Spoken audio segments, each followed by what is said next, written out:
Assalamualaikum warahmatullahi wabarakatuh.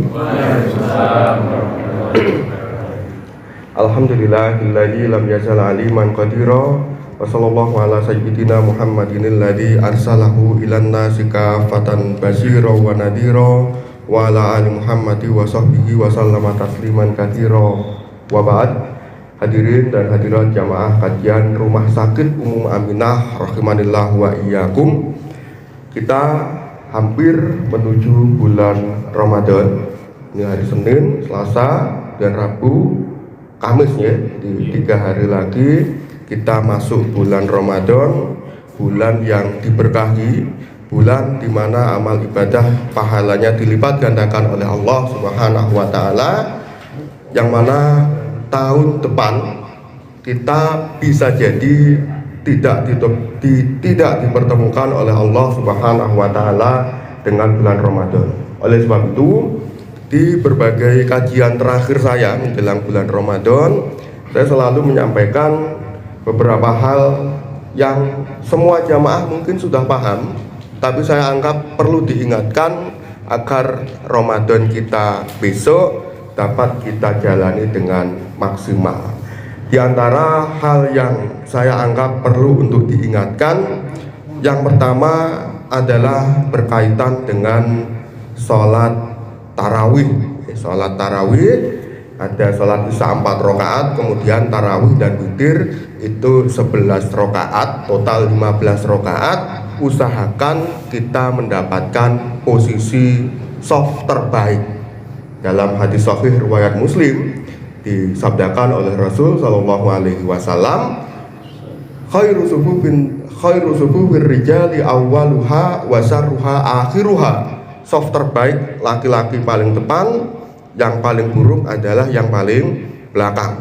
Wa khairu sufufin nisa'i akhiruha wa syarruha awwaluha.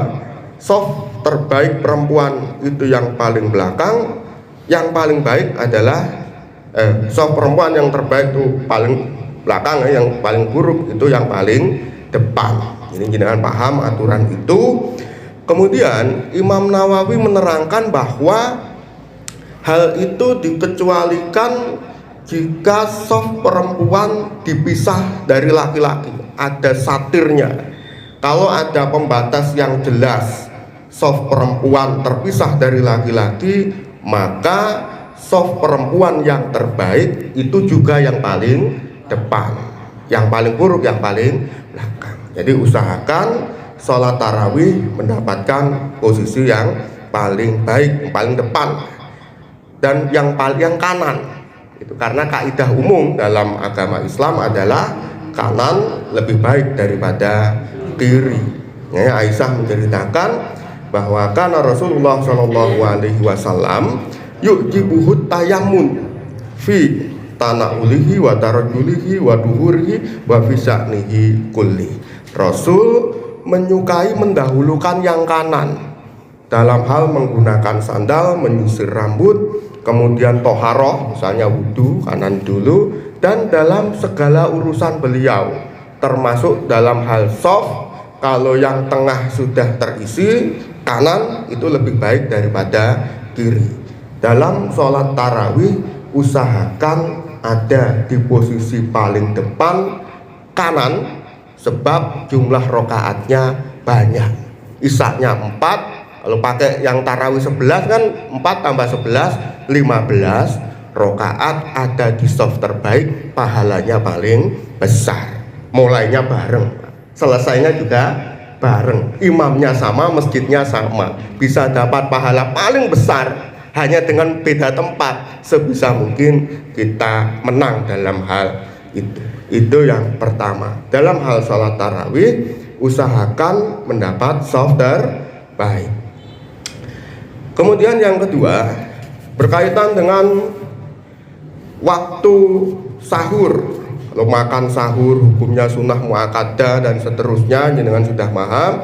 Saya ingin mengingatkan untuk sempatkan beristighfar, mohon ampun kepada Allah kalau melek di waktu sahur. Dalam 2 ayat Al-Quran, Allah Subhanahu wa ta'ala memuji istighfar di waktu sahur sebagai sifat orang yang bertakwa. Di surat Ali Imran, salah satu sifat orang yang bertakwa adalah wal mustaghfirina bil ashar, orang-orang yang istighfar di waktu sahur.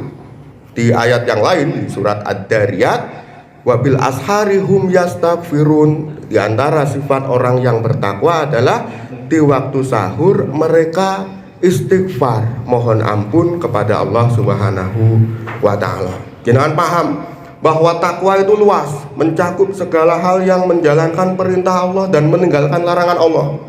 Istighfar di waktu sahur disebut oleh Allah secara khusus dalam Quran sebanyak 2 kali, pasti itu sangat penting. Istighfar kapanpun dimanapun boleh. Oleh Allah disebut secara khusus dalam Quran sampai 2 kali di waktu sahur, menunjukkan itu tidak sepele. Kalau jenengan bangun hanya untuk sahur sambil lihat TV itu memang sempatkan sahur, itu diiringi juga kita istighfar di waktu itu. Mengapa Allah menyebut istighfar di waktu sahur sebagai salah satu ciri orang yang bertakwa? Karena istighfar itu membersihkan hati. Dalam hadis sahih, Rasul mengatakan bahwa sesungguhnya seorang mukmin, innal mu'mina idza adnaba dan ban kanat nuktatun sauda'u fi qalbi. Mukmin kalau punya dosa, dosanya itu menjadi titik hitam di hatinya. Fa in taba wa naza'a wastaghfara saqula qalbuhu. Kalau dia tobat, dia berhenti dan istighfar, maka hatinya kembali menjadi berkilau atau bersih atau baik. Dan kita tahu baiknya hati akan mempengaruhi baiknya perilaku. Jadi orang yang beristighfar di waktu sahur artinya membersihkan hatinya sebelum masuk hari baru, sebelum kerja dan lain-lain kan. Hati yang bersih di hari yang baru akan memudahkan kita jadi orang baik di hari itu. Maka di antara sifat orang bertakwa adalah istighfar di waktu sahur. Itu yang kedua. Kemudian yang ketiga, ya pertama kata nama soft terbaik kalau terawih. Yang kedua adalah istighfar di waktu sahur. Yang ketiga pastinya adalah mari kita memperbanyak bacaan Al-Quran di bulan Ramadan, karena Ramadan adalah bulan Al-Quran. Rasulullah SAW setiap malam kalau bulan Ramadan itu didatangi malaikat Jibril untuk tadarus Quran, saling membacakan ayat-ayat Al-Quran. Jadi bulan Ramadan harus kita gunakan untuk membaca Al-Quran.